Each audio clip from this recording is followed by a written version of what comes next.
Hi, my name is Talia. I'm a high school senior and I love teaching others about chemistry. This YouTube channel is an extra resource for anyone who may be needing some help in their chemistry classes.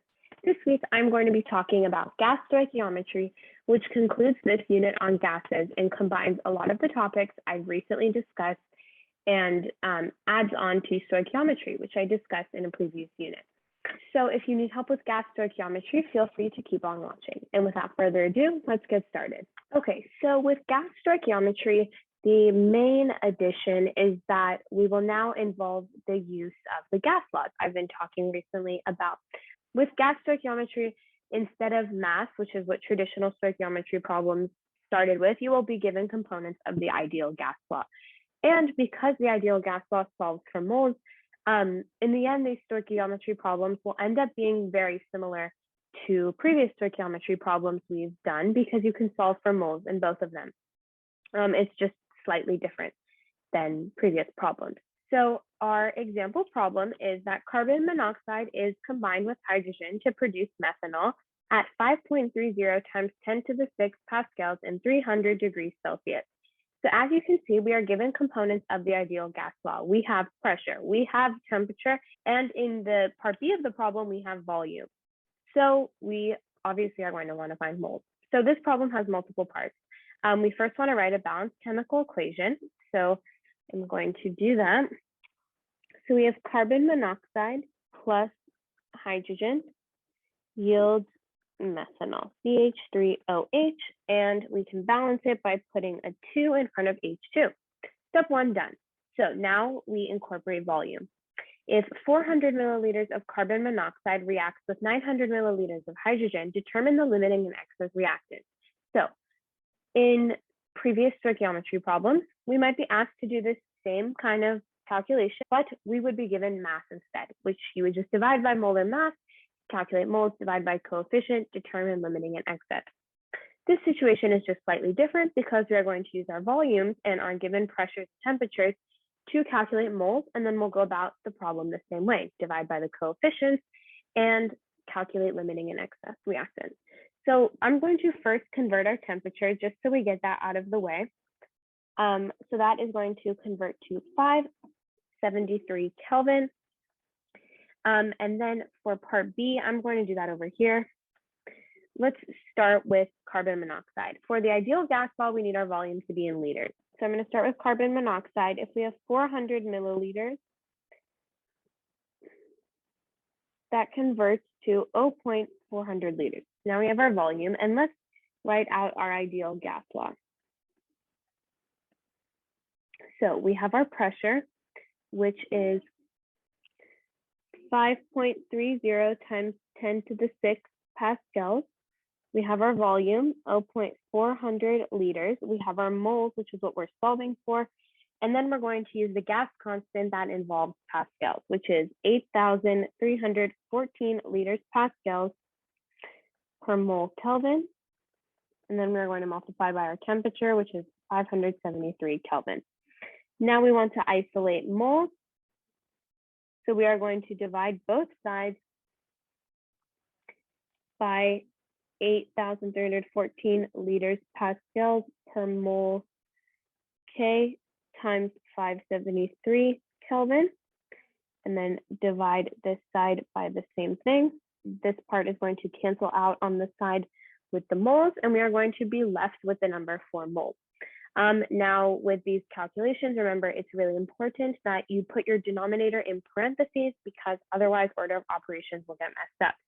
So I am going to plug everything into my calculator. I have 5.30 times 10 to the 6 times 0.4, and then I'm going to divide that by 8,314 times 573. And I'm going to get 0.445 moles. So N equals 0.445 moles carbon monoxide.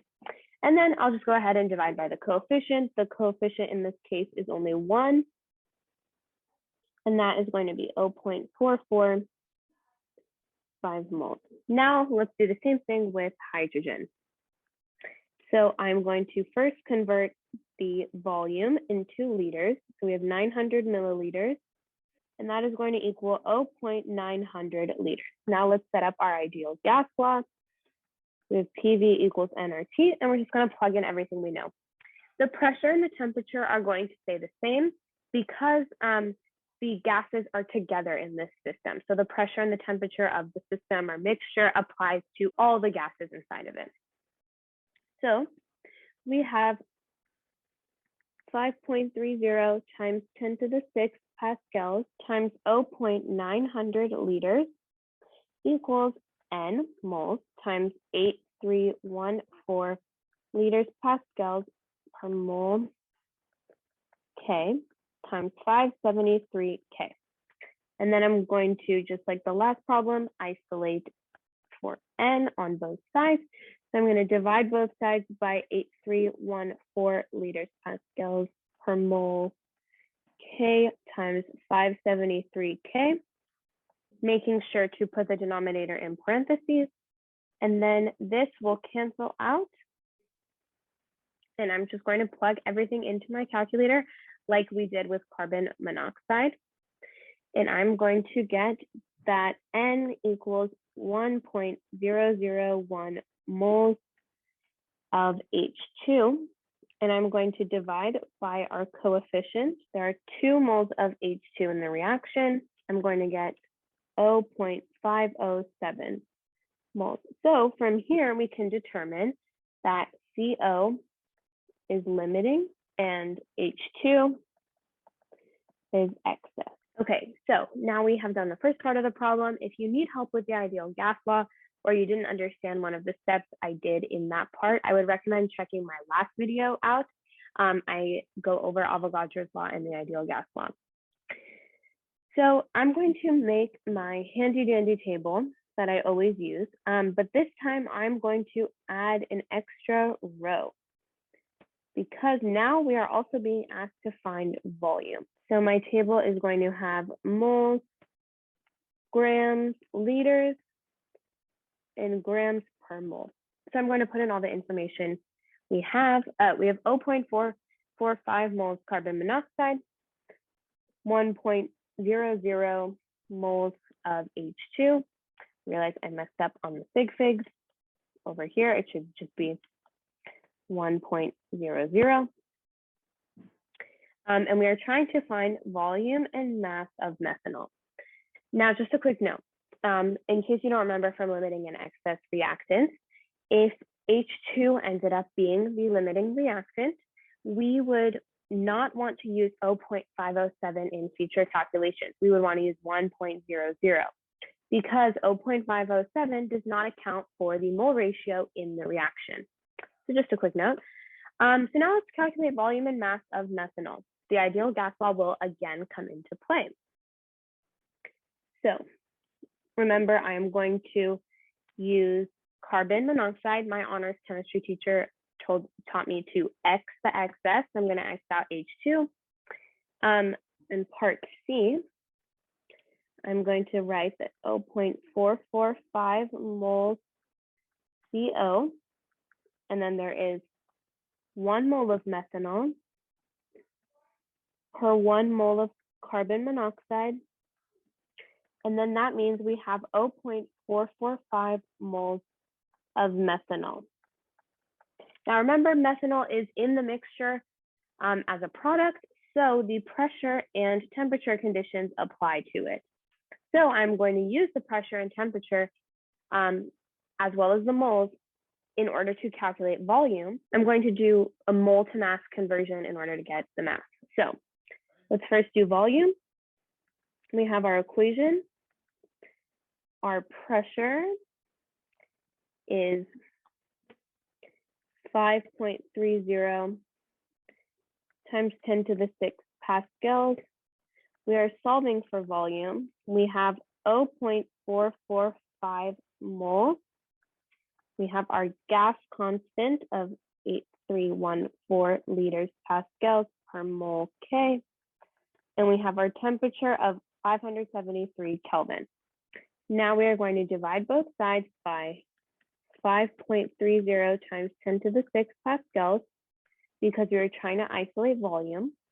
And then we're going to plug everything into our calculator. So we have 0.445. Make sure you use the unrounded number from your calculator, times 8314 times 573, divided by 5.3 times 10 to the 6. And we are going to get that the volume equals 0.400 liters, and this is of CH3OH. So I'm just going to update my table. Now let's calculate mass. So mass, we can just go straight from moles to the mass. So we have 0.445 moles CH3OH. We want to convert that. Let's calculate the molar mass of CH3OH though. We have 12.01 plus 4 times 1.008 plus 16. We get 32.042 grams per mole. So I'm going to write out my conversion, 0.445 moles CH3OH times 32.042 grams for 1 mole. And that is going to equal 14.3 grams CH3OH. Okay. Just a note, when I first introduced stoichiometry, I talked about how you could go straight from your given mass to a given mass of another product, of a product without like stopping in between the conversions. You have to be mindful when you do your conversions all in one, because sometimes you need your moles for multiple different calculations. Here, for instance, we needed our moles to find the volume and to find the mass. If I went straight from the moles of carbon monoxide all the way to mass of CH3OH, I'd have to show my work once again to get the moles of CH3OH and then use that in PV equals nRT. It would be quite redundant and take some extra steps. So just kind of think ahead about what other information you're going to need and see if it would be more efficient in order to combine your conversions or to do them separately. Okay, so now if the percent yield is 85%, what mass of methanol will actually be produced? So our percent yield is 85%. We want to know the actual mass of methanol. Okay, so percent yield, if you remember, is actual over theoretical times 100. And we can solve for the actual by just doing the theoretical mass, which is 14.3, times the percent yield in decimal form, which would be 0.85, to get the actual mass of 12.1 grams CH3OH, and that is actual. So now we have completed our gas stoichiometry problem. We're now going to do individual practice. Okay, so my audio is not working in this portion of the video, but our individual practice question is nitrogen monoxide reacts with chlorine to form nitrosyl chloride, NOCl, at STP. Write a balanced chemical equation. If 450 milliliters of nitrogen monoxide reacts with 300 milliliters of chlorine, which reactant is limiting and which is excess? And finally, what volume and mass of nitrosyl chloride will be produced? So give that problem a try on your own, and then I will go over the answers. And that part does have audio. Okay, so I'm just going to go part by part. The balanced chemical equation is 2NO plus Cl2 yields 2NOCl. And then to find limiting and excess reactants, just like the first example problem, I first converted both of the volumes into liters. And then this problem is different because it's at STP. So I don't need to do any ideal gas law. And this is where instead of the ideal gas law, we're going to use a different gas law, which is Avogadro's law. And I wrote out my conversion, 0.450 liters times 1 mole over 22.4 liters equals 0.0200 moles NO. I did the same thing with Cl2, converted the volume, and then converted to moles using the STP conversion. And then once I divide by the coefficients, you can calculate that NO is the limiting reactant and Cl2 is the excess reactant. Now I am going to use the moles of NO to get 2 moles of NaCl because we're trying to get the volume and mass of nitrosyl chloride. So I used my moles of NaCl multiplied by molar mass to get mass of NaCl. And then I used my moles of NaCl and did my STP conversion to get the volume of NaCl, which is 0.450 liters. And that concludes our gas stoichiometry video, as well as the gases unit in general. So I hope you enjoyed this week's video on gas stoichiometry. Next week, I'm going to be starting a new unit on solutions and beginning with calculating concentration. So feel free to join me back next week if you would like to learn more about calculating concentration or just need some extra help with the topic. Feel free to leave any questions in the comments below if you have them, and I will do my best to answer them. I hope you enjoyed this week's video, and good luck with learning the rest of your chemistry.